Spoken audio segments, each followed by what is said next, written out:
Hello everyone. तो कैसे हैं भाई सभी लोग। आशा करता हूँ आप बहुत ही अच्छे होंगे, स्वस्थ होंगे और सुरक्षित होंगे। मेरा नाम Amit Kumar. I again welcome you on MAT physics 2.0 YouTube channel. तो भाई शुरुआत करते हैं, जल्दी से लेट नहीं करते हैं। पहले मुझे बता देंगे डियर स्टूडेंट्स, आप कैसे हैं, आपका जीवन कैसा चल रहा है, आपकी स्टडी कैसी चल रही है, मुझे जल्दी से बताएंगे और फिर हम कंटिन्यू करते हैं हमारा फर्दर का लेक्चर। जैसे कि आपको पता है प्रीवियस लेक्चर में हमने आपको बताया था, क्या बताया था, हमने इंट्रोडक्शन बताया था आपको। इलेक्ट्रोमैग्नेटिक वेव का फर्स्ट लेक्चर हमारा हो चुका था, लेक्चर नंबर 1।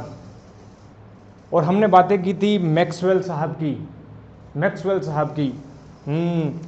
साहब ने क्या बताया था, उन्होंने डिस्प्लेसमेंट करंट के बारे में बताया था। उन्होंने डिस्प्लेसमेंट करंट, विस्थापन धारा जिसको बोलते हैं हिंदी में, डिस्प्लेसमेंट करंट के बारे में उन्होंने बताया और एम्पियर सर्किटल लॉ को उन्होंने करेक्ट किया।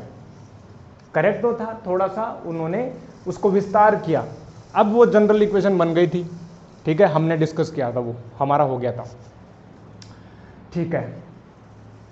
तो मैक्सवेल साहब, ठीक है ना, मैक्सवेल बहुत शानदार, उन्होंने अपनी कॉन्सेप्ट दी थी इलेक्ट्रोमैग्नेटिक वेव्स की। चलो आज हम उसके बारे में डिस्कस करते हैं। हमने डिस्प्लेसमेंट करंट के बारे में बता दिया और हमने बताया था कि उन्होंने 4 इक्वेशन दी थी, 4 फंडामेंटल इक्वेशंस।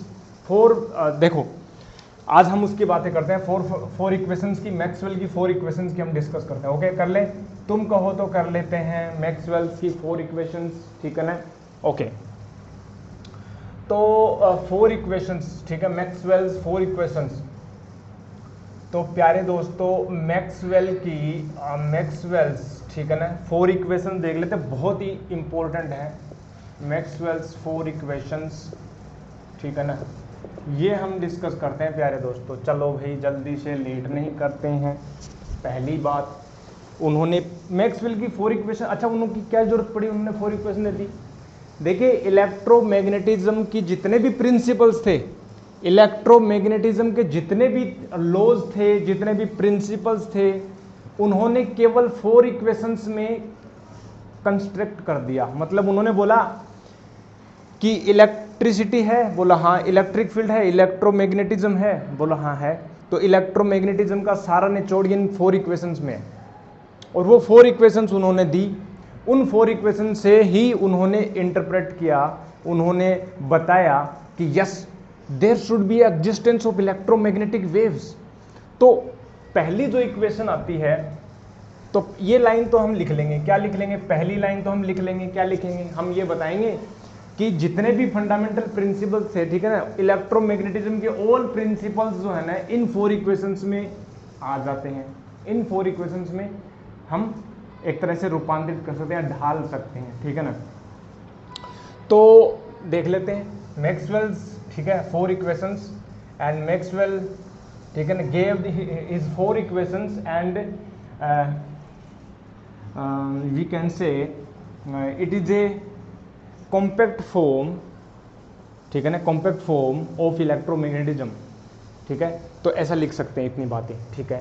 तो मैक्सवेल की जो 4 इक्वेशंस है, 4 फंडामेंटल इक्वेशंस उन्होंने दी, ठीक है। तो लिख लेते हैं, चलो हम लिखाई देते हैं यार, तुम लोग लिखोगे नहीं लिखो पता नहीं, ठीक है ना। मैक्सवेल गेव 4 इक्वेशंस, 4 इक्वेशंस, ठीक है ना, 4 इक्वेशंस, ठीक है ना, फॉर इलेक्ट्रोमैग्नेटिज्म, फॉर इलेक्ट्रोमैग्नेटिज्म, ठीक है ना। इलेक्ट्रोमैग्नेटिज्म के लिए 4 इक्वेशन दे दी उन्होंने। पहली इक्वेशन फर्स्ट जो है बहुत ही इंपॉर्टेंट है प्यारे दोस्तों, गॉस लॉ इन इलेक्ट्रोस्टैटिक्स, ठीक है ना, Gauss law of electrostatics, Gauss law of electrostatics. पहली जो इक्वेशन थी ना वो ये थी, गॉस लॉ ऑफ इलेक्ट्रोस्टैटिक। क्या बोला था गॉस लॉ ने, याद करो वो दिन जब हमने इलेक्ट्रोस्टैटिक्स आपको बताया था, जिसमें हमने गॉस लॉ बताया था, याद करो वो दिन। गॉस लॉ भाई साहब ने ये बोला था कि किसी भी क्लोज्ड सरफेस से एसोसिएटेड में इलेक्ट्रिक फ्लक्स, किसी भी क्लोज्ड सरफेस से जो फ्लक्स है, इलेक्ट्रिक फ्लक्स, यानी E vector dot ds vector as represent the closed surface is equal to 1 upon epsilon times the total charge enclosed in that surface. This was the fundamental equation of Gauss law. तो ये इन्होंने Gauss law ने दी थी कि नहीं दी थी? बिल्कुल जी, अच्छी बात कर रहे थे आप तो सर, बड़ी हैवी ड्राइवर निकले। Second, Gauss law in electrostatics. फिर एक गॉस ने मैग्नेटोस्टैटिक्स का भी दिया था, Gauss law in magnetostatics. Magnetostatics में भी गॉस ने अपना एक लॉ दिया था। कौन सा प्यारे दोस्तों? He said that B vector dot ds vector means the surface integral over a closed surface of magnetic field is equal to 0, because we know that magnet doesn't have dipole, magnet only has monopole। ठीक है, इसलिए तो जितनी magnetic flux बाहर निकलेगा उतना inter भी cut जाएगा, तो नेट जो फ्लक्स है वो जीरो हो जाएगा। थर्ड लो, देखो ये इन्होंने नहीं दिया, ये सब ऑब्जर्व कर रहे थे, मैक्सवेल भाई साहब देख रहे थे। अच्छा, गॉस लॉ ने ये दे दी, बोला ठीक है। और अच्छा, गॉस लॉ ने मैग्नेटोस्टैटिक्स में ये इक्वेशन दी, बोला अच्छा। तो इनको सबको है ना एक अपनी अपनी 4 इक्वेशंस में ढाल रहे थे एक तरह से, ठीक है ना। इनका कुछ नहीं है, मैक्सवेल साहब का कुछ नहीं है। अब जो है थर्ड है, दैट इज फेराडेज लॉ, ठीक है ना। फेराडेज लॉ इन इलेक्ट्रोमैग्नेटिक, ठीक है ना, इन induction, electromagnetic induction. Faraday's law in electromagnetic induction, ये चैप्टर हमने पढ़ लिया। इलेक्ट्रोमैग्नेटिक इंडक्शन, इन इलेक्ट्रोमैग्नेटिक इंडक्शन में भाई साहब फेराडे का क्या है, फेराडे ने बोला था, क्या बोला था? उन्होंने बोला था जो ईएमएफ होता है ना, या इंड्यूस इलेक्ट्रिक फील्ड, ठीक है ना, line integral E vector dot dl vector over a closed contour is equal to negative हो, ठीक है, rate of change of magnetic plus D five B upon D T. या आप इसको ऐसे भी बोल सकते हो प्यारे दोस्तों, जो ईएमएफ होता था ना वो होता था minus D five B upon D T. कितनी बार तो बता दिया, ये सही बात है कि नहीं है? बिल्कुल जी सर, अच्छी बात कर रहे हो आप तो। अब ये थर्ड इक्वेशन थी, लेकिन मैक्सवेल ने ये भी वाली भी नहीं दी थी। मैक्सवेल साहब ने तो फोर्थ इक्वेशन दी थी। मैक्सवेल साहब ने तो बोला था कि एम्पियर सर्किट लॉ को चेंज करूंगा मैं, एम्पियर सर्किट लॉ को क्या करूंगा मैं, चेंज करूंगा। बोला कर दो, तो उन्होंने बोला था कि मेरा भी नाम रखूंगा क्योंकि मैंने थोड़ा चेंज किया, तो लिख लो, यानी एम्पियर, सॉरी मैक्सवेल, पहले उन्होंने बोला मेरा नाम आना चाहिए पहले, तो मैक्सवेल ने बोला कि मेरा नाम पहले आएगा, तो मैक्सवेल एम्पियर सर्किट लॉ। उन्होंने बोला कि मेरा नाम लिख दो ना, बोलो लिख लो। तो मैक्सवेल एम्पियर सर्किट लॉ में उन्होंने बोला था, क्या बोला था कि line integral of magnetic field over a closed contour B vector dot DL vector is equal to mu times of I, that is conduction current, ठीक है ना, और प्लस में आई डी डिस्प्लेसमेंट करंट, जिसको हम ऐसे भी लिख सकते हैं म्यू नोट आई सी, ठीक है ना। आई सी तो आई सी कंडक्शन करंट होती है, प्लस ये हो जाएगा epsilon naught D five B upon D T, ऐसे, सॉरी ये इलेक्ट्रिक फील्ड में चेंज है, ऐसा दिया था उन्होंने। और ये अपने पास फोर्थ इक्वेशन हो गई थी। This was these were the 4 equations of Maxwell's, ठीक है। इसको नोट करें जल्दी से एक बार।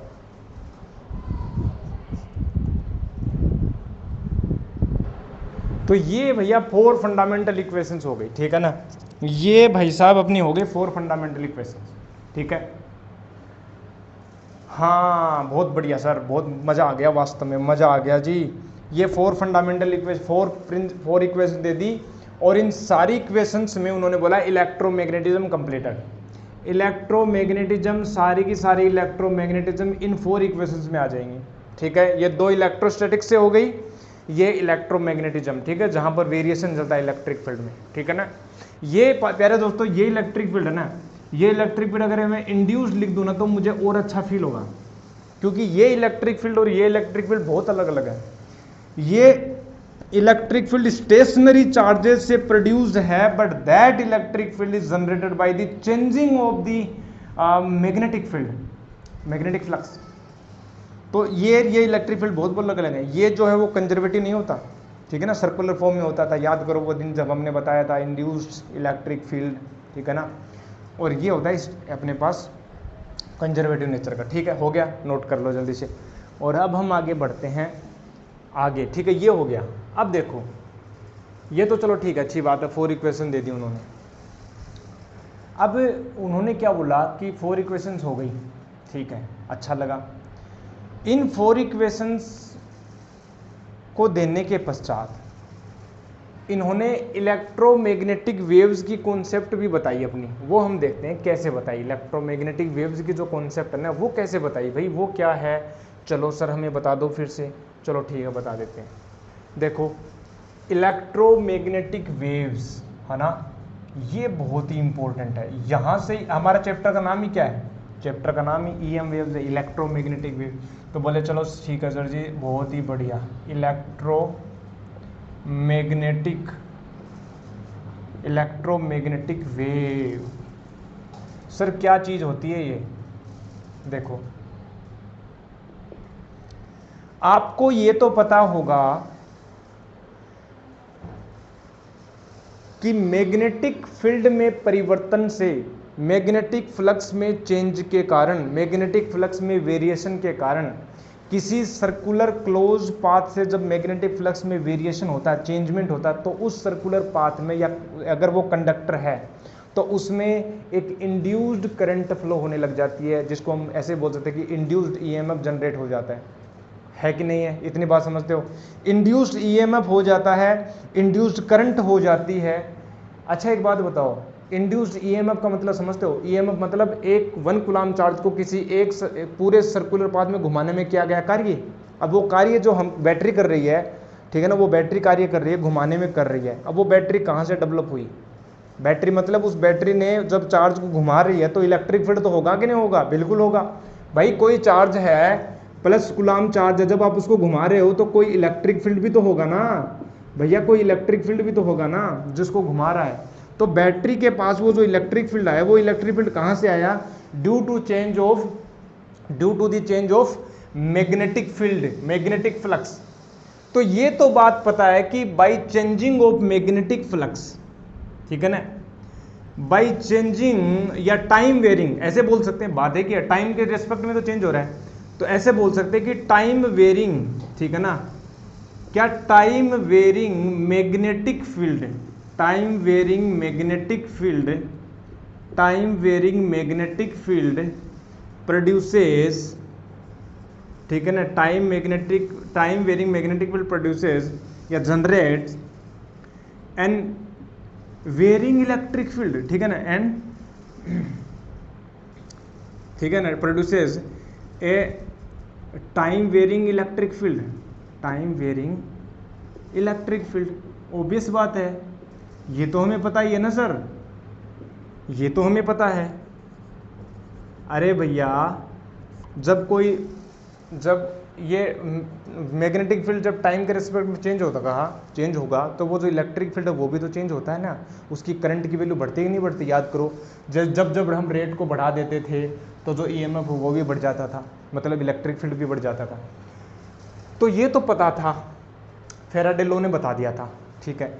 लेकिन बात पता है इंटरेस्टिंग बात क्या है मैक्सवेल की, मैक्सवेल ने अपना दिमाग लगाया कि जब मैग्नेटिक फ्लक्स चेंज करने से इलेक्ट्रिक फील्ड जनरेट हो सकता है, सो देन क्या इलेक्ट्रिक फील्ड में चेंज करने से मैग्नेटिक फील्ड जनरेट नहीं हो सकता क्या।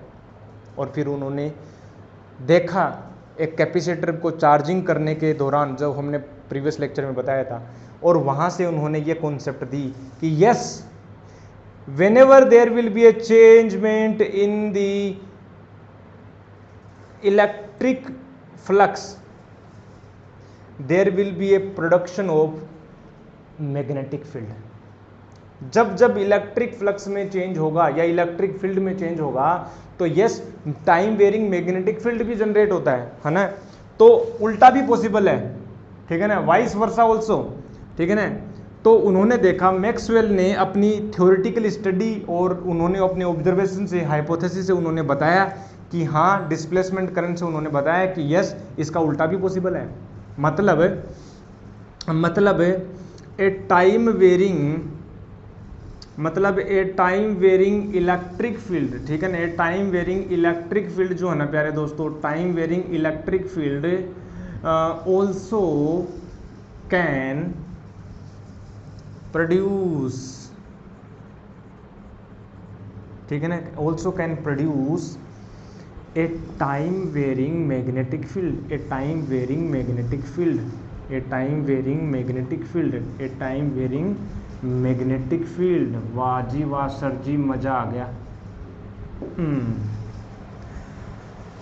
Time varying magnetic field produce करता है टाइम वेरिंग इलेक्ट्रिक फील्ड, और वो जो time varying electric field produce करेगा टाइम वेरिंग मैग्नेटिक फील्ड, मतलब इलेक्ट्रिक फील्ड जनरेट करेगा मैग्नेटिक फील्ड को, वही फिर मैग्नेटिक फील्ड जो जनरेट होगा वो इलेक्ट्रिक फील्ड को जनरेट करेगा। और ये दोनों जो वेरिएशन जो हैं वो आपस में परपेंडिकुलर होते हैं। हमने याद करो प्रीवियस लेक्चर में हमने देखा था कि हमने एक सर्कुलर रीजन लिया था, उनमें बताया था कि जब जब इलेक्ट्रिक फील्ड, ठीक है ना, इलेक्ट्रिक फ्लक्स चेंज होता है तो उसमें जो मैग्नेटिक फील्ड मिलता है वो अपने पास परपेंडिकुलर मिला था। तो ये जो वेरिएशंस मिलते हैं ये आपस में परपेंडिकुलर होते हैं। क्या होते हैं? परपेंडिकुलर। मतलब जब इलेक्ट्रिक फील्ड में वेरिएशन ऐसे हो रहा है एक्स एक्सिस से, मान ले तो एक्स एक्सिस है ये, तो जो यदि ये इस तरफ इलेक्ट्रिक फील्ड में चेंज हो रहा है तो मैग्नेटिक फील्ड इसके परपेंडिकुलर होगा। ऐसे हो सकता है, ऐसे हो सकता है, डायरेक्शन परपेंडिकुलर होगी, लेकिन ऐसे भी हो सकता है, परपेंडिकुलर होगा इसके, ठीक है ना। एक पर्टिकुलर डायरेक्शन में होता है उसको हम बोलते हैं पोलराइज्ड सिचुएशन, ठीक है ना। तो यदि एक्स एक्सिस में है तो वाई में हो सकता है, जेड में हो सकता है, सही है। ये बात तो ठीक है सर आपकी, ये तो हमें समझ में आ गई कि जो वेरिएशंस है ना वो वेरिएशंस परपेंडिकुलर होते हैं। तो मैक्सवेल ने ये बताया कि जब इलेक्ट्रिक फील्ड जनरेट करेगा मैग्नेटिक फील्ड को, और वही मैग्नेटिक फील्ड अगर आगे इलेक्ट्रिक फील्ड को जनरेट करेगा, फिर वो इलेक्ट्रिक फील्ड आगे मैग्नेटिक फील्ड को जनरेट करेगा, तो there should be existence of a wave and that wave consist the vibrations of electric field and magnetic field. वहां पर एक वेव होनी चाहिए। वेव का मतलब क्या होता है? वेव मतलब ट्रांसपोर्टेशन ऑफ एनर्जी, ठीक है ना। वेव का मतलब क्या होता है? वेव का मतलब होता है एनर्जी कैरी कर रही है भाई वेव से, और उस वेव में कुछ ना कुछ वाइब्रेशंस होंगे, कुछ ना कुछ पीरियोडिक मोशन होगी, कुछ ना कुछ ऑसिलेशन होगा। जैसे हम सिंपल हार्मोनिक मोशन की बात करते हैं, हम वेव इन स्ट्रिंग की बात करते हैं, उसमें क्या होता है जो स्ट्रिंग के पार्टिकल है वो ऑसिलेट करते हैं। वाटर वेव में जो वाटर मोलिक्यूल्स है, वाटर जो पार्टिकल है वो ऑसिलेट करते हैं। ऑसिलेट हो रहे हैं कि नहीं? वाइब्रेशंस हो रहे हैं कि नहीं हो रहे? हाँ हो रहे हैं। अच्छा जी, फिर मैं बात करूँ साउंड वेव में, हम बात कर रहा हूँ, ठीक है, मैं बात कर रहा हूँ तो जो रिसीवर उसके पास जो जा रही है ध्वनि, तो वो जो एयर मोलिक्यूल्स है वो, ठीक है ना, वाइब्रेशंस करते हैं, ठीक है। कंप्रेशन और रेयरफ्रैक्शन होता है तो प्रेशर वेव निकलती है, डेंसिटी वेव निकलती है, हाँ कि ना? यस। तो वाइब्रेशंस हो रहे हैं, बट यहां पर कौन से वाइब्रेशंस हो रहे हैं? कौन वाइब्रेट कर रहा है प्यारे दोस्तों? इलेक्ट्रिक फील्ड और मैग्नेटिक फील्ड वाइब्रेट कर रहे हैं। इसलिए हम यहां पर बोल सकते हैं, मैं नहीं बोल सकता, मैक्सवेल साहब ने बोला था। उन्होंने बोला there should be existence of a electromagnetic wave. मतलब उन्होंने थ्योरेटिकली प्रिडिक्ट किया था, एक्सपेरिमेंटली इनको प्रूव नहीं किया था। एक्सपेरिमेंटली तो आगे हम बताएंगे, हर्ट्ज ने एक्सपेरिमेंट किया था। मैक्सवेल ने, देखो इसकी ब्यूटी देखो मैक्सवेल का, मैक्सवेल ने केवल थ्योरेटिकल प्रेडिक्शन से ही बता दिया कि वहां पर एक वेव होनी चाहिए। यही तो ब्यूटी है फिजिक्स की। आप जो है कॉन्सेप्ट करते जा रहे हो, करते जा रहे हो, करते जा रहे हो, करते जा रहे हो, करते जा रहे हो, और फिर आप थ्योरेटिकली प्रेडिक्ट कर देते हो, और फिर कोई आता है उसको प्रूव करता है प्रैक्टिकली। जैसे हुआ था हमारे डी ब्रोगली साहब ने क्या बोला था? डी ब्रोगली साहब ने ये बोला था कि there should be existence of a matter wave also. If wave can behave like a particle then particle can also behave like a wave. तो उन्होंने अपनी वेव की, उनकी जो lambda is equal to H upon P, उन्होंने अपनी wavelength दे दी थी matter wave की, और उनको प्रूव करने के लिए कौन आया था? Davisson Germer experiment, Davisson Germer ने प्रूव किया था। तो कई बार ऐसा होता है कि हम प्रैक्टिकल्स देखते हैं फिर उसकी थ्योरी देते हैं फिजिक्स से, या कई बार उल्टा हो जाता है, हम थ्योरेटिकल स्टडी करते हैं और फिर वहाँ से प्रैक्टिकल का जन्म होता है, ठीक है। तो चलो खैर ये बातें हैं। तो यहाँ पर हमने बोला कि हाँ कि there should be a wave, ठीक है ना, wave of electric field and magnetic field, ठीक है ना। तो दीज वाइब्रेशन जो होते हैं ना, इनको लिख लेना प्यारे दोस्तों, ठीक है। हमारे भी मैकेनिकल प्रॉब्लम चल रही है, नेक का इशू चल रहा है, पेन का, अदरवाइज तो मैं लिखा देता, अच्छे से लिखा देता, लेकिन आपको मैनेज करना पड़ेगा, ठीक है ना। ये गर्दन बहुत खतरनाक है प्यारे दोस्तों। ये यहाँ पर क्या लिखोगे, क्या लिखोगे यहाँ पर? तुम ये लिखोगे कि सर कि these electric field and magnetic field, ठीक है ना, exist in mutual orientation. Mutually they exist करते हैं। अगर इलेक्ट्रिक फील्ड एक्स एक्सिस में वाइब्रेट करे तो वाई में कर सकता है, जेड में कर सकता है मैग्नेटिक फील्ड, ठीक है। तो वाइब्रेशंस जो है ना इलेक्ट्रिक फील्ड और मैग्नेटिक फील्ड के, ठीक है ना, they exist in the perpendicular fashion, आपस में म्यूचुअली परपेंडिकुलर होते हैं, तो they exist in mutually perpendicular direction. पहली बात ये हो गई। दूसरी बात हम यहाँ पर एक और पॉइंट क्या लगाएंगे कि हाँ ये तो चलो ठीक है, और जो प्रोपगेशन जो होता है वो जो है, जैसे यहाँ पर इलेक्ट्रिक फील्ड ऐसे जनरेट हो रहा है, मान लो इलेक्ट्रिक फील्ड ऐसे जनरेट हो रहा है, तो मैग्नेटिक फील्ड ऐसे जनरेट होगा, परपेंडिकुलर होगा। इलेक्ट्रिक फील्ड ऐसे है तो मैग्नेटिक फील्ड ऐसे होगा। और उन्होंने बोला कि जब प्रोपगेट कर रही है कोई वेव, अच्छा पहली बात ये कैसे जनरेट होंगे, जनरेट करने का तरीका क्या है, तो एक्सिलरेटिंग चार्ज जो पार्टिकल है ना, यहाँ पर लिख लेना, जो पार्टिकल चार्ज पार्टिकल जो एक्सिलरेटेड मोशन में है, जो पार्टिकल एक्सिलरेटेड मोशन में है वो क्या करेगा, क्या करेगा वो करेगा इलेक्ट्रोमैग्नेटिक वेव को जनरेट, जो इलेक्ट्रिक फील्ड और मैग्नेटिक फील्ड के वाइब्रेशन है वो करेगा। तो an accelerated charge particle can produce, ठीक है ना, ये लिख लेना, an accelerated charge particle, an accelerated charge particle can produce, ठीक है ना, कैन प्रोड्यूस, ठीक है, can produce these vibrations of fields,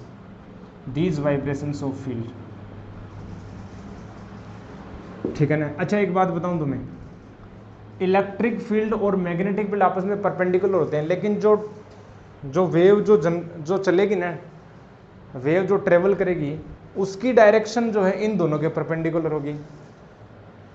मतलब इलेक्ट्रिक फील्ड यदि ऊपर की तरफ वाइब्रेट कर रहा है और मैग्नेटिक फील्ड इस तरफ वाइब्रेट कर रही है, तो इसके ट्रेवलिंग की जो, ठीक है ना, ट्रेवलिंग की जो डायरेक्शन होगी वो इन दोनों के परपेंडिकुलर होगी। तो मैं जब चलूंगा तो क्या मेरी जो है चलने की जो डायरेक्शन है वो इलेक्ट्रिक फील्ड और मैग्नेटिक फील्ड के परपेंडिकुलर है क्या। मान लो ये इलेक्ट्रिक फील्ड है, जब इलेक्ट्रिक फील्ड इस तरह वाइब्रेट कर रहा है ऊपर नीचे, तो मैग्नेटिक फील्ड इसके परपेंडिकुलर वाइब्रेट करेगा, ऐसे करेगा मान लो, ठीक है ना, ऐसे करेगा। तो ट्रेवल किस तरफ करेगी वेव ट्रेवल करेगी इन दोनों के परपेंडिकुलर, ऐसे कर देंगे, ऐसे चलेंगे भैया, ऐसे डांस करते हुए चलेंगे ऐसे, ठीक है ना, इलेक्ट्रिक फील्ड और मैग्नेटिक फील्ड ऐसे चलेंगे। अच्छा जी, तो ये बात तो चलो समझ में आ गई sir. Travelling electric field and magnetic field they occur in the mutual, ठीक है, direction, and the travelling of wave, the direction of the travelling of a wave is also perpendicular to both of the fields, ठीक है। तो यहाँ पर ये हो गया, चलो ये तो बात हो गई। अब इतनी बात समझ में आती है सर, अब इलेक्ट्रिक फील्ड के वाइब्रेशंस हो रहे हैं, इलेक्ट्रिक फील्ड के वाइब्रेशंस हो रहे हैं, इसका मतलब एक ऑसिलेशंस हो रहे हैं, तो क्या वेव इक्वेशंस को वो फॉलो करने चाहिए, बिल्कुल करने चाहिए या नहीं करने चाहिए, बिल्कुल करने चाहिए। मतलब कुछ ऐसी सी इक्वेशन होनी चाहिए कि ई वेक्टर जो है ना, ई वेक्टर जो है वो साइनसोइडल फॉर्म में होना चाहिए, बिल्कुल होना चाहिए कि नहीं होना चाहिए, बिल्कुल होना चाहिए सर, अच्छी बात है। तो मैं मान लेता हूं ना कि ये मान लो कि वाई डायरेक्शन में है, ठीक है ना, ये मैं मान लेता हूं कि वाई डायरेक्शन में है, ठीक है ना। तो मैं मान लेता हूं ये वाई वेक्टर हो गया और ये हो गया साइन के एक्स माइनस ओमेगा टी। क्या मैं ऐसे लिख सकता हूँ, या मैं इसको ऐसे लिख सकता हूँ कि यदि मैं ई वाई वेक्टर को लिखूँ तो मान लो ये ई नोट हो गया और ये हो गया वाई कैप, या जे कैप बोल दूँ, अच्छी बात है। तो साइन के एक्स माइनस ओमेगा टी होगा, ये electric field. And magnetic field की जो इक्वेशंस होएगी वो कुछ इस प्रकार से हो जाएगी, जैसे मैं ये वाई है तो इसको जेड मान लेता हूँ, बी जेड वेक्टर डायरेक्शन में, यानी ये हो गया साइन के एक्स माइनस ओमेगा टी।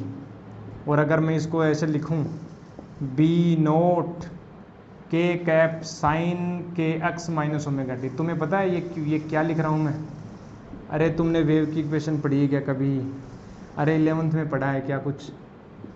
क्या मैं ऐसे लिख सकता हूँ ना, ऐसे लिख सकता हूँ, नहीं लिख सकता किसी भाई, SHM तो पढ़ा होगा, y equal to A sine omega T minus K X या K X minus omega T. किसी भी x पोजिशन के ऊपर इलेक्ट्रिक फील्ड की वैल्यू क्या होगी, किसी टाइम t के ऊपर, ठीक है ना, क्योंकि टाइम के साथ साथ ये भी टाइम के साथ साथ भी चेंज हो रहा है और पोजीशन के साथ साथ भी इसकी वैल्यू चेंज हो रही है। किसी पर्टिकुलर अक्स की यदि आप फिक्स कर देते हो तो ये सिंपल हार्मोनिक मोशन बन जाएगा, किसी पर्टिकुलर अक्स। इसमें इनफाइनाइट SHM है। ये जो वेव होती है ना, वेव का मतलब क्या होता है, वेव का मतलब होता है इनफाइनाइट SHM, बहुत सारे SHM चल रहे हैं। लेकिन यदि आप किसी पोजीशन को फिक्स कर देते हो, अक्स को फिक्स कर देते हो, तो फिर वो सिंपल हार्मोनिक मोशन बन जाती है, जैसे एक सिंगल पार्टिकल की। देखो इसको मैं ड्रॉ करके बताऊँ, अगर मैं इसको ड्रॉ करूँ ना प्यारे दोस्तों, देखो कैसे ड्रॉ होगा, मुझे बताओ जरा, मुझे बताओ। तो ये मैंने बोल दिया कि एक्स एक्सिस है, ये मैंने बोल दिया वाई एक्सिस है, और ये मैंने बोल दिया इसको जेड एक्सिस है, ठीक है ना।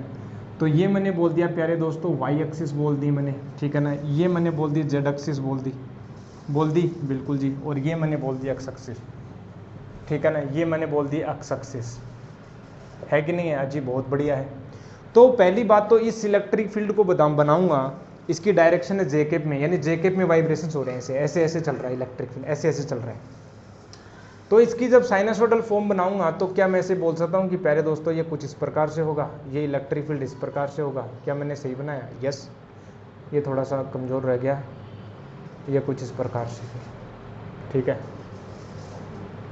यस, ठीक है। ये इलेक्ट्रिक फील्ड हो गया। मतलब देखो ये अक्स की लोकेशन है, ठीक है ना। किसी अक्स की वैल्यू को पर्टिकुलर फिक्स कर दो, जो मान लो अक्स इक्वल टू x1 है, तो इस पर ये जो इलेक्ट्रिक फील्ड की वैल्यू है, ठीक है ना, किसी पर्टिकुलर ये टाइम, किसी टाइम t के लिए मैंने ये स्नैपशॉट लिया है, किसी पर्टिकुलर टाइम t के लिए इसको मैंने स्नैपशॉट लिया है, ठीक है ना।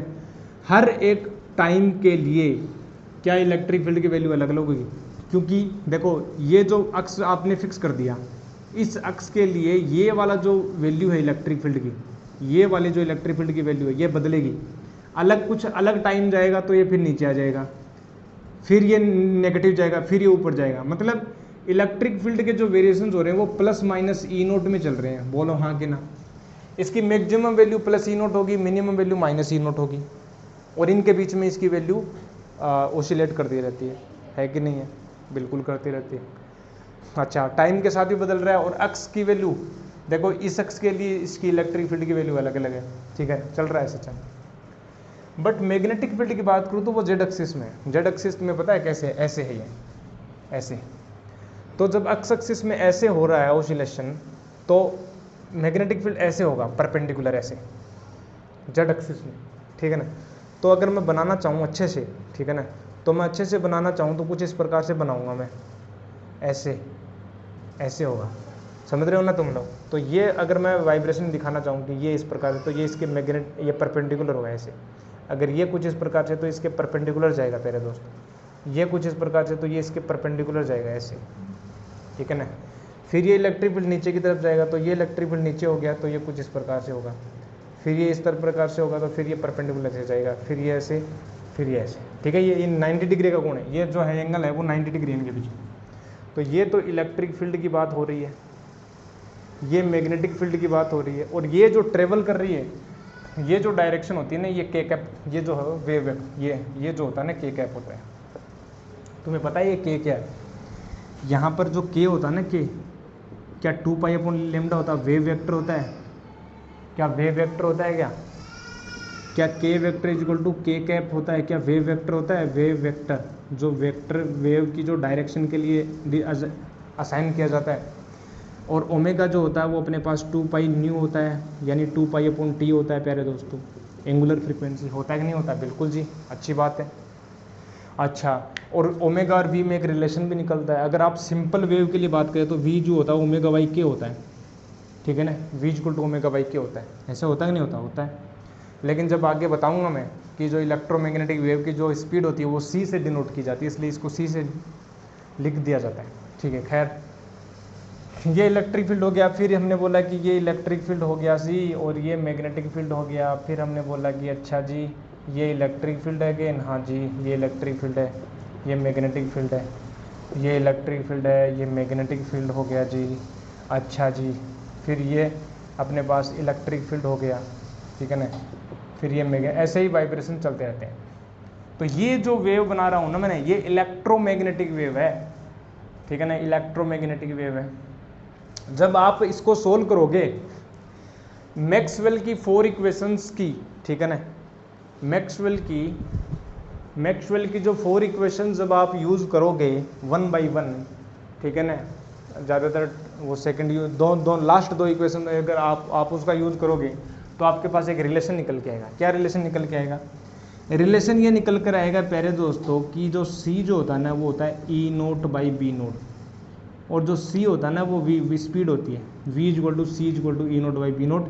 सी जो होता है स्पीड ऑफ लाइट होता है, ये मैक्सिमम एम्पलीट्यूड होता है इलेक्ट्रिक फील्ड का, ये एम्पलीट्यूड ऑफ मैग्नेटिक।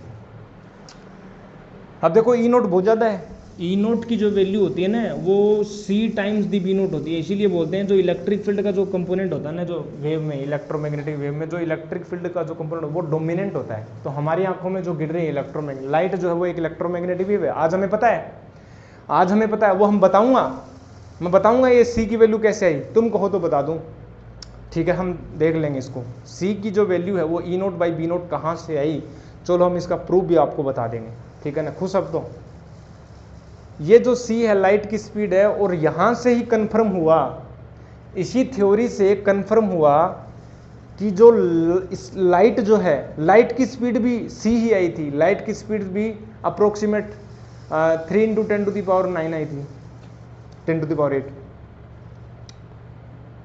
हाँ कि ना, बिल्कुल।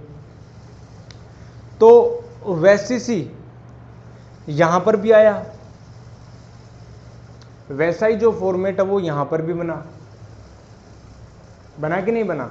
तो यहां से फिर कंफर्म हुआ कि जब इसकी स्पीड भी सी आ रही है और लाइट की स्पीड भी जब सी है, इसका मतलब लाइट एक इलेक्ट्रोमैग्नेटिक वेव है। और यहाँ से ही ब्रेक थ्रू हो गया कि हाँ लाइट जो है वो इलेक्ट्रोमैग्नेटिक वेव है। फिर अलग अलग इनके ऊपर स्टडी चलने लगी अच्छे से, ठीक है ना, पोलराइजेशन की स्टडी की और बहुत बहुत खतरनाक स्टडी आगे चली।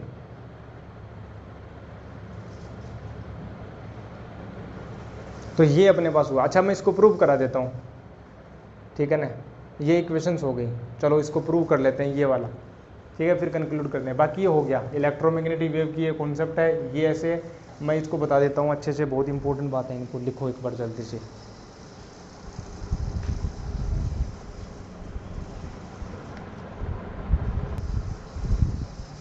ठीक है जी, अब जल्दी से हम इसको फिनिश करते हैं। देखो जरा,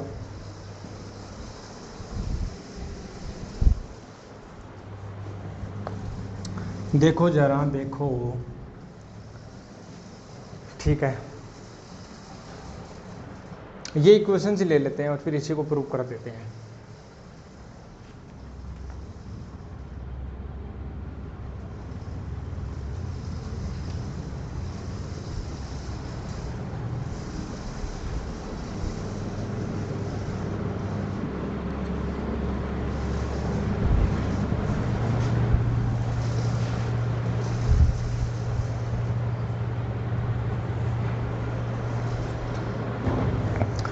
अगर हम इलेक्ट्रोमैग्नेटिक वेव्स की 2 इक्वेशन लेते हैं, चलो मानो कि इलेक्ट्रिक फील्ड के जो वेरिएशंस है वो है वाई डायरेक्शन में मान लेते हैं।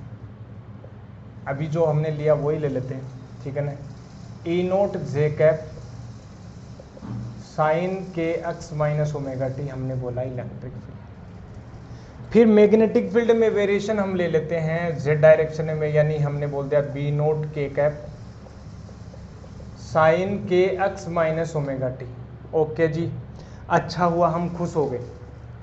अगर ये 2 इलेक्ट्रोमैग्नेटिक वेव की इक्वेशंस हैं तो ये इक्वेशंस जो हैं, these equation must follow the 4 fundamental equations that were given by the Maxwell.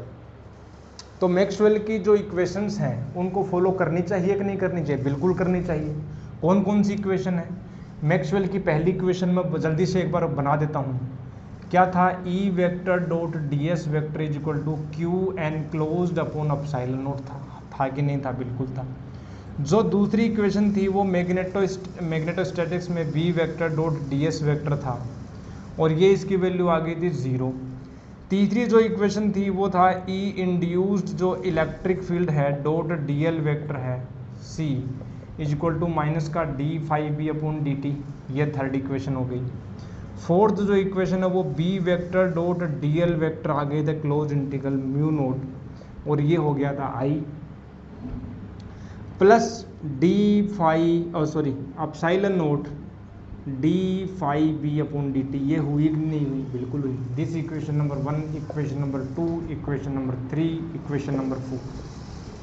अगर ये दोनों इक्वेशन इलेक्ट्रोमैग्नेटिक वेव की इक्वेशन बोल रहे हो, जैसा जैसा अभी आपने लिखा है जो मैक्सवेल ने बोला, अगर ये हैं, इसका मतलब ये फॉलो करनी चाहिए, इन इक्वेशंस को करनी चाहिए कि नहीं करनी चाहिए? बिल्कुल करनी चाहिए।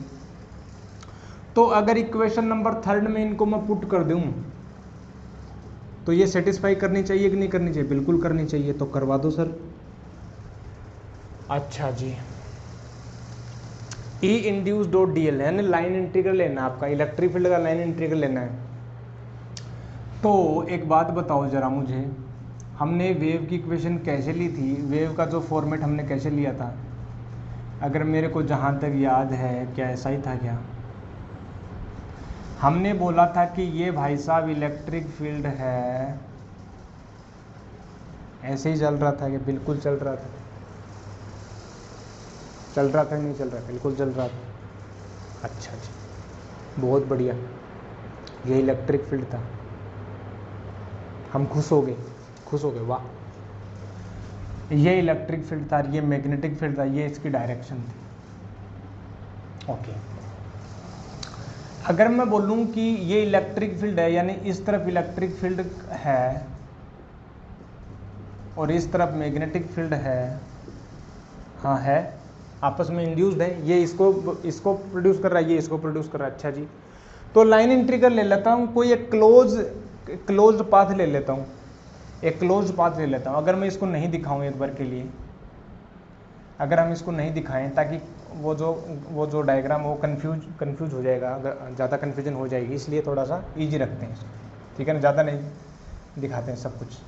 तो एक लाइन क्लोज ये क्या होता है? क्लोज कंटूर होता है ना, तो एक क्लोज कंटूर ले लेते हैं, ठीक है, एक इलेक्ट्रिक फील्ड की डायरेक्शन में। तो हमने बोला कि भैया कि एक क्लोज जो अपने पास एक लूप ले लो, बोला ले लिया, ये एक्स एक्सिस है और ये वाई एक्सिस है और ये जेड एक्सिस है। तो हमने बोला कि वाह सर, बहुत अच्छी बात है, हम खुश हो गए। ये इसकी वैल्यू मान लो x1 है, इसकी वैल्यू x2 है, कोऑर्डिनेट है, ठीक है ना। अगर मैं ई vector dot D L vector लिखना चाहूँ इस क्लोज पाथ के लिए, तो इसको बोल देता हूँ मैं a, इसको मैं बोल देता हूँ PQRS बोल देता हूँ P, ठीक है ना, इसको मैं बोल देता हूँ Q और इसको बोल देता हूँ R, इसको बोल देता हूँ S, और ये मैं पथ ले लेता हूँ इस तरह से। तो ऐसे चलो, ऐसे चलो, फिर ऐसे चलो, फिर ऐसे चलो। तो इक्वेशन नंबर 3 से अगर मैं बात करूँ, ठीक है ना, अगर मैं बात करना चाहूँ कि ई इंड्यूस्ड या E induce vector dot D L vector लिखना चाहोगे क्लोज्ड पाथ के लिए, तो क्या करोगे आप? P से Q चलोगे, एक तो आप P से Q में E vector dot D L vector लिखोगे, प्लस Q से आप R में E vector dot D L vector लिखोगे, प्लस R से S में आप क्या लिखोगे? E vector dot D L vector लिखोगे, plus P Q R S, ठीक है, S टू P लिखोगे, P to Q, Q to R, R to S, फिर S टू P। तो S टू P कर दोगे आप और ई vector dot D L vector हो जाएगा, ठीक है जी। अच्छा, ये कैलकुलेट करना है तो कर देंगे ना? कर देंगे सर, ठीक है, कर देंगे इसको, इसमें क्या वो बड़ी बात है सर, कर दो। फिर इसकी वैल्यू देखो, क्या इस डायरेक्शन में इलेक्ट्रिक फील्ड है? P से Q में नहीं, इसका मतलब ये 0 हो गया।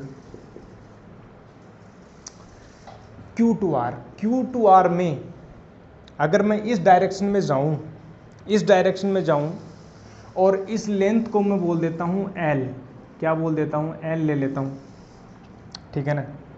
तो Q2R में जब जाऊंगा तो जब मैं इस तरफ चल रहा हूँ तो इलेक्ट्रिक फील्ड की डायरेक्शन भी इसी तरफ है और मेरे चलने यानी dl वेक्टर की डायरेक्शन भी इसी तरफ, तो E dl cos 0 1 हो जाएगा। तो E dl बनेगा। इस यहाँ पर इस पर्टिकुलर अक्स के ऊपर मेरे को इलेक्ट्रिक फील्ड की वैल्यू नहीं पता, तो मैं बोल देता हूँ E अक्स के ऊपर है तो x2 हो गया, ठीक है ना। यहाँ पर अक्स की वैल्यू निकल कर आ जाएगी, किसी पर्टिकुलर टाइम की बात कर रहे हैं तो अक्स की वैल्यू को टी कांस्टेंट ले रहे हैं, अक्स की वैल्यू हमने x2 बोल दिया कि x2 के ऊपर इलेक्ट्रिक फील्ड ये x2 है, ठीक है। E इंटू एल, तो ये हो गया L। R2S अगर मैं जाऊं तो dl vector electric field perpendicular है तो अगेन यह हो जाएगा 0, हो जाएगा नहीं हो जाएगा, बिल्कुल हो जाएगा। फिर नीचे आऊँगा तो अब की बार dl वेक्टर नीचे है, E वेक्टर ऊपर है, तो cos पाई यानी -1 बनेगा, यानी मैं माइनस कर दूँ क्या, और यहाँ पर जो इलेक्ट्रिक फील्ड की वैल्यू x1 है और यहाँ से L है, यानी इसकी जो वैल्यू बनी ना मेरे पास बनी L इंटू ई x2 माइनस ई x1, और जब ई x2 माइनस ई x1 जब आप रखोगे तो देखो ये रहा। मैग्नीट्यूड चाहिए प्यारे दोस्तों, मैग्नीट्यूड, जो जे कैप को हटाओ कितना आएगा, ई नोट को भी बाहर ले लो आप, ई नोट साइन के x2 माइनस, ठीक है ना, ओमेगा टी माइनस साइन के x1 माइनस ओमेगा टी। वाह सर, ये तो हो गया LHS। अब RHS भी निकाल दो सर,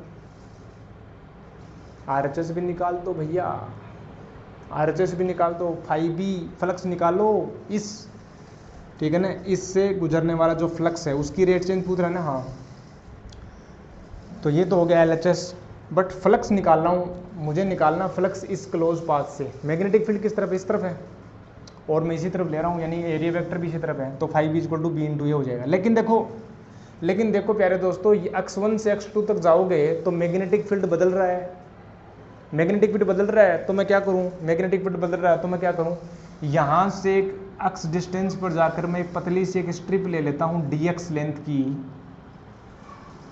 लेंथ की मैंने स्ट्रिप ले ली। अब मेरे को नाउ अगर मैं d निकालना चाहूँ तो स्मॉल के लिए मैं क्या बोलूँगा, d, ठीक है ना, d मैं बोलूँगा स्मॉल के लिए, मैं निकालना चाह रहा हूँ d जो होगा, मैग्नेटिक फील्ड इस तरफ है, अच्छा, और x डिस्टेंस पर है तो bx बोल देता हूँ, और एरिया कितना है, L इंटू dx, ये जो स्ट्रिप है वो मैंने कितनी लेंथ के लिए, dx के लिए, तो ये एरिया कितना हो गया, L इंटू dx, तो ये d हो गया d, बिल्कुल हो गया। अच्छा, तो b की वैल्यू भी रख दो, फिर हो गया, तो d = b की वैल्यू कितनी है, b नोट साइन के x माइनस ओमेगा टी, ठीक है ना, और L जो है वो है ही है, और dx जो वो भी है ही है।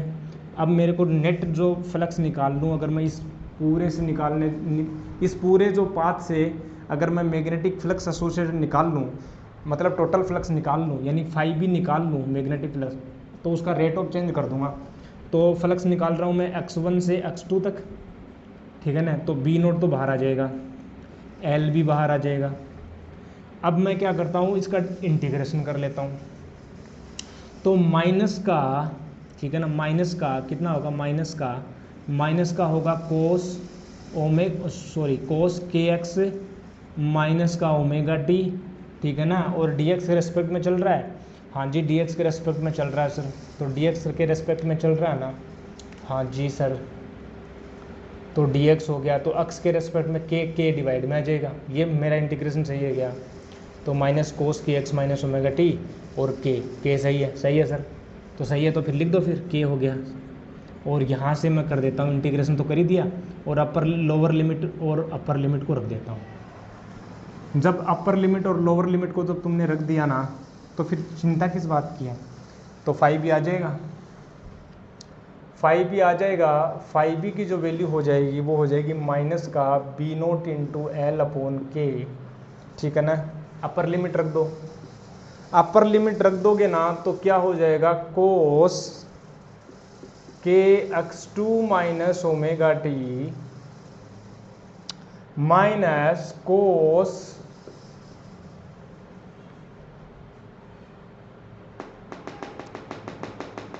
Minus cos K x1 minus omega T. वाह सर, आप तो बड़े हैवी ड्राइवर हो। अब D five B upon D T निकल जाएगा R H S side. Now D five B upon D T जब मैं निकाल दूं तो मैं कैसे निकाल दूं? मैं निकाल दूंगा भैया बी नोट एल अपॉन के, ठीक है ना। कोस का माइनस बनेगा, माइनस बनेगा, माइनस माइनस प्लस हो गया, इसलिए मैंने डायरेक्ट कर दिया। तो यहाँ पर भैया साइन के x2 माइनस ओमेगा टी बनेगा, और टी के रेस्पेक्ट में फिर ओमेगा आएगा। ओमेगा को मैं इस तरफ ले आता हूँ, बाहर ले आता हूँ, है कि नहीं है? अच्छा, नेगेटिव बन रहा है क्या माइनस का?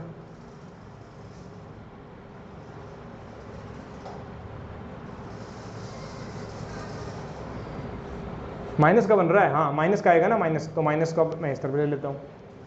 और माइनस का यहाँ पर हो गया साइन, ये बनेगा के x1 माइनस ओमेगा टी, ठीक है ना। ये D five B upon D T हो गया। अब दोनों इक्वेशन आ गए मेरे पास। देखो, एक तो ये आ गया ई vector dot D L vector भी आ गया मेरे पास, ये भी आ गया, ये आ गया, ये आ गया, और ये भी आ गया, D five B upon D T आ गया, ये भी आ गया। वो देखो वो आ गया, देखो वो आ गया, ये दोनों आ गए। अब मैं क्या करता हूँ, अब मैं ये करता हूँ कि इक्वेशन 3 में ये वाला रख देता हूँ LHS और RHS रख देता हूँ, और फिर अपना मैजिक देखते हैं। मैजिक मोमेंट देखो जरा। तो LHS रख दें, put above values in equation 3। तो भैया क्या करो सर, एल ई नोट यानी ये वाली है ना, तो ये रख दो एल ई नोट, और आपने बोला कि साइन के x2, मैं देखो रख रहा हूँ, अदरवाइज तुम डायरेक्ट आप देख सकते हो क्या वैल्यू आएगी, साइन के x1 माइनस ओमेगा टी, ठीक है ना। फिर is equal to minus D five B upon D T. D five B upon D T कितना, D five B upon D T है, माइनस माइनस क्या हो गया, प्लस हो गया। तो ये हो गया omega B naught L upon K, और ये बनेगा साइन के x2 माइनस साइन, ये वाली टर्म जो है ये टोटल टर्म के इक्वल कैंसिल आउट हो जाएगी, एल से एल कैंसिल आउट हो जाएगा। मेरे पास बना क्या, मेरे पास बना E naught is equal to omega by K और बी नोट। अच्छा जी, तो यहाँ से क्या v is equal to omega by K होता है, क्या v लिख सकता हूँ? तो v इज इक्वल टू क्या ई नोट बाई बी नोट हो गया। वाह सर, पता है तुम्हें ये v क्या मतलब है? पता है सब, ये बता सकते हो ये v क्या है? v है speed of that electromagnetic wave, speed of electromagnetic wave. This is the speed of electromagnetic wave, this is the speed of electromagnetic wave. ये ऐसे आई, ये ऐसे आता है।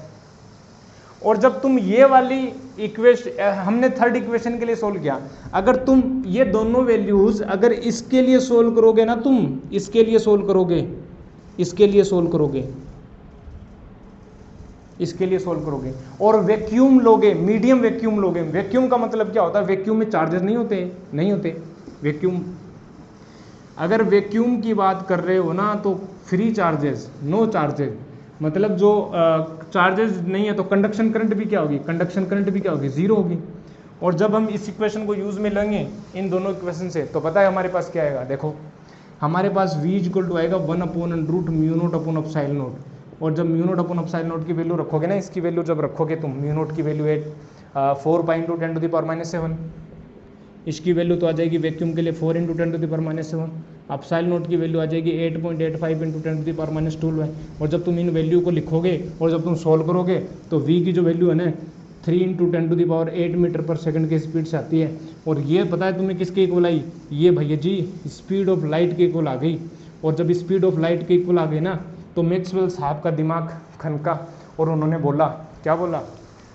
उन्होंने बोला जब इलेक्ट्रोमैग्नेटिक वेव की स्पीड जो है वो ऐसी आ रही है, स्पीड ऑफ लाइट के इक्वल आ रही है, इसका मतलब इसका मतलब light is also an electromagnetic wave, light is also an electromagnetic wave.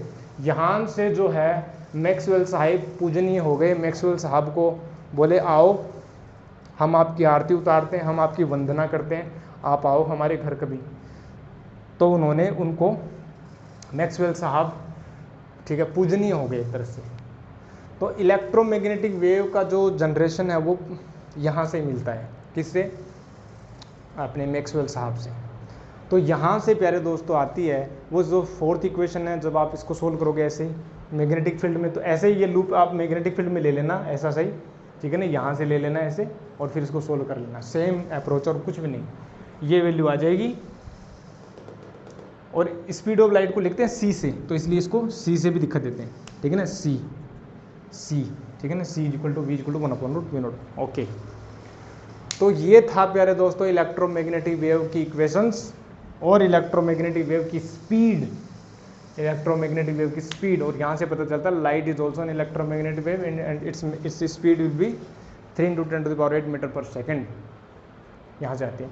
अब हमें बाकी और भी डिस्कस करना है, हर्ट्ज एक्सपेरिमेंट डिस्कस करना है एक, तो फिर हम आपको बताएंगे क्या, हम आपको बताएंगे एनर्जी डेंसिटी, हम आपको बताएंगे एनर्जी डेंसिटी भी हम बता देंगे। अच्छा जी सर, फिर हम बताएंगे आपको इंटेंसिटी भी बता देंगे, और फिर ये चैप्टर हो जाएगा कंप्लीट, ठीक है, ओके। तो प्यारे दोस्तों मैं मिलूँगा आपको नेक्स्ट लेक्चर में, तब तक के लिए आप stay healthy, stay happy, keep taking healthy food. I will meet you next lecture, तब तक के लिए थैंक यू वेरी मच।